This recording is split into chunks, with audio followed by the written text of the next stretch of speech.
Bonjour à toutes et à tous et bienvenue dans cette nouvelle vidéo, nouveau retour de lecture, et cette fois il s'agit de Sœurs de Bernard Minier, sorti récemment apparemment, en tout cas cette version Pocket est sortie en 2019, j'imagine que la grosse version est sortie en 2018 environ. Dites-moi si je me trompe en commentaire, il n'y a pas de souci, je ne me suis pas renseigné sur les dates. Bref, je ne vais pas tergiverser, la quatrième de couverture, je vous la lis rapidement. Alors, mai 1993, deux sœurs sont retrouvées mortes en bordure de Garonne, vêtues de robes de communiantes et attachées à des troncs d'arbres. C'est la première enquête du jeune Martin Servaz, qui vient d'intégrer la PJ de Toulouse. Très vite, il s'intéresse à Eric Lang, auteur de romans policiers à l'œuvre aussi cruelle que dérangeante.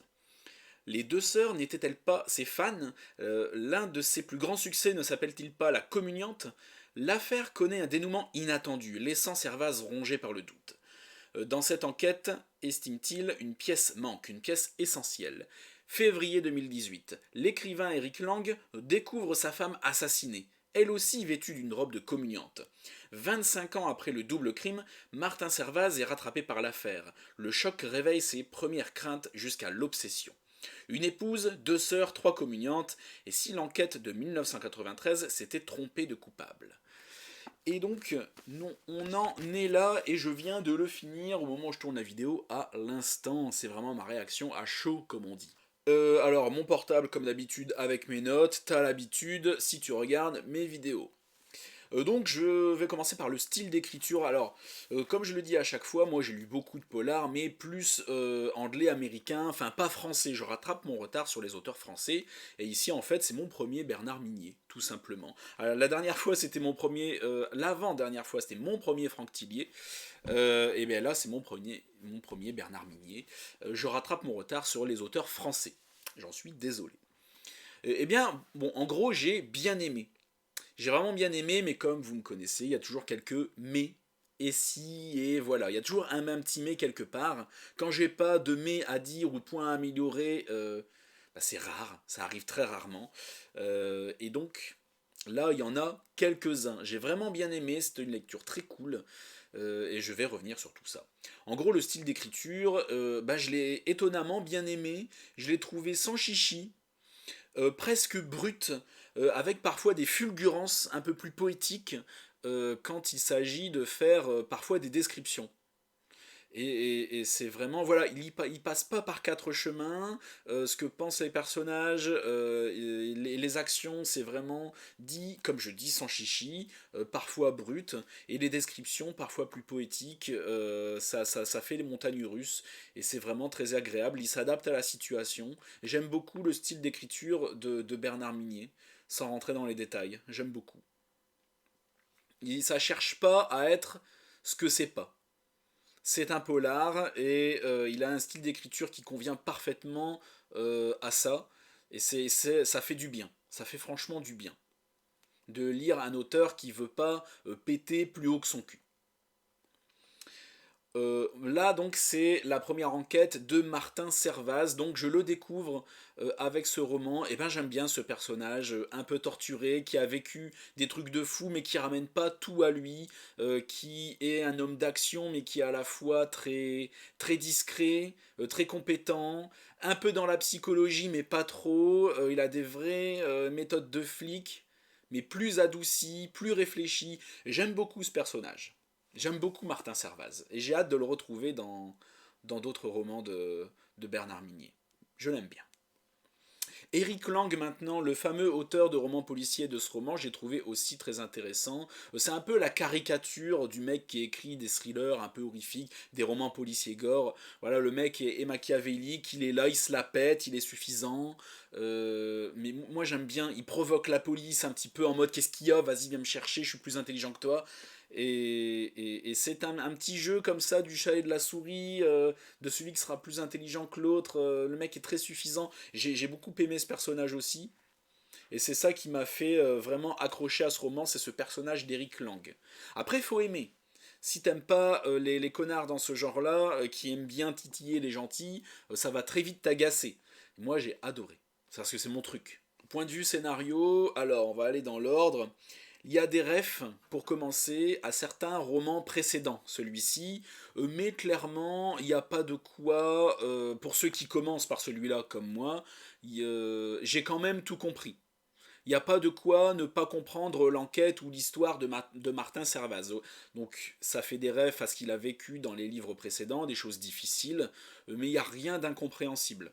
C'est franchement des petites rêves, des petits passages par-ci par-là quand ça parle un peu de sa vie personnelle, mais franchement ça on peut complètement le mettre de côté et comprendre toute l'histoire de A à Z, il n'y a pas de souci. C'est juste la continuité du personnage.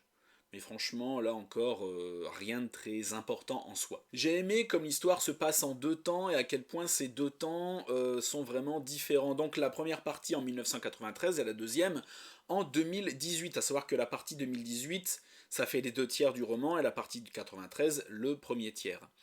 Et ça utilise vraiment cette différence de technologie qu'il y a entre les années 90 et les années 2010, à savoir plus vraiment l'ADN et les méthodes qu'avaient les flics dans les années 90, c'est-à-dire les interrogatoires beaucoup plus musclés, où le témoin peut s'en prendre vraiment plein la gueule, et il pouvait rien dire, pas se défendre et tout. C'est ce côté beaucoup plus archaïque et moyenâgeux qu'avait la police d'enquêter, et à la fois maintenant cette police beaucoup plus aseptisée, beaucoup plus protocolaire, mais avec à la fois une technologie beaucoup plus avancée, ce qui fait qu'elle est beaucoup plus efficace. La scène de crime donc a été intéressante. Le coup des deux filles trouvées dans les bois, attachées à un tronc d'arbre, habillées en robe de communiante, bah évidemment c'est original. Mais malgré tout, le coup du c'est comme dans le livre de l'auteur, j'ai trouvé ça assez moyen, assez éculé, déjà vu.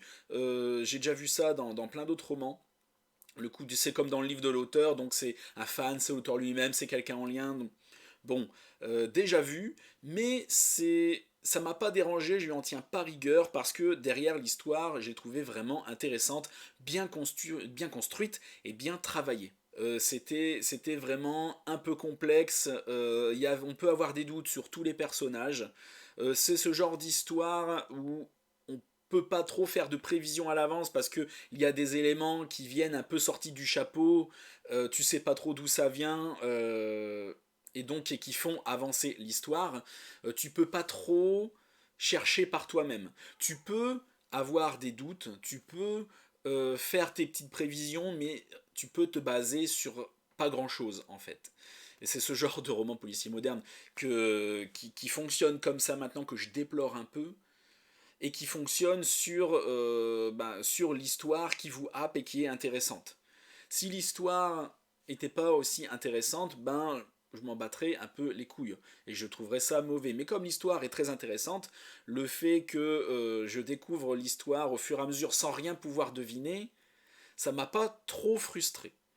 Ça va, moi qui aime bien faire mes petits pronostics, lister les indices et essayer de deviner le coupable avant la fin, j'ai pu le faire à moitié. Parce qu'on a pas mal d'éléments quand même, on avance à peu près de la même façon que Martin Servaz, mais il nous sort quand même des éléments qui sont un peu primordiaux du chapeau comme ça. Il a des fulgurances qu'on peut pas avoir. Voilà, donc le roman avance un peu avec ce genre d'éléments sortis du chapeau, mais encore une fois, c'est un élément dont je lui tiens pas rigueur parce que l'histoire est vraiment intéressante. Le coupable, en fait, du début, je dis ça en fait, mais ce qui est très paradoxal, c'est parce que du début, j'ai pas mis trop de temps à deviner qui était le vrai coupable. Alors le pourquoi du comment, les détails, je les avais pas. Mais au fur et à mesure de l'histoire, mes doutes se sont confirmés à chaque fois un peu plus. Même si j'ai eu quelques doutes sur d'autres personnages après. Mais le ou la coupable, hein, je préfère pas mettre de spoil, je l'ai deviné assez vite. Et finalement, la question, c'est pas qui est le coupable, mais comment est-ce qu'il ou elle va se faire choper. Et c'est ça toute la tension du truc, c'est pourquoi, déjà, et va-t-il se faire choper. Et encore une fois, c'est les questions qu'on se pose dans les polars modernes qui sortent aujourd'hui, c'est plus qui est le coupable, mais c'est va-t-il se faire choper, comment il a fait. C'est ça les bails maintenant. Et encore une fois, ça je le déplore un petit peu, mais c'est que mon avis perso. Hein. Ça m'a pas empêché d'apprécier le roman, attention. Je trouvais quand même que l'enquête manquait, en fait, dans le milieu, quand c'était dans le deuxième tiers, donc en 2018, quand Martin Servaz était en pleine enquête, il y a un mini ventre mou, un moment où je me suis légèrement ennuyé, ennuyé c'est peut-être un peu fort comme mot, où il y a un petit ventre mou, où je me suis, ouais si, un peu fait chier quand même, et il fallait que ça avance, ça manquait un peu de tension tout au long de l'histoire, donc on est tenu par l'histoire parce qu'on veut savoir, hein, pourquoi, le pourquoi du comment il a fait ou comment elle a fait, et il y a plein de questions dont on veut absolument avoir la réponse, mais ça vient de manière assez, j'allais dire molle, c'est pas mou non plus, mais voilà, ça manque de tension, quoi. C'est concrètement le mot, ça manque de tension, j'ai pas été assez tendu. La toute fin, après l'explication, et c'est la dernière chose sur laquelle je veux revenir,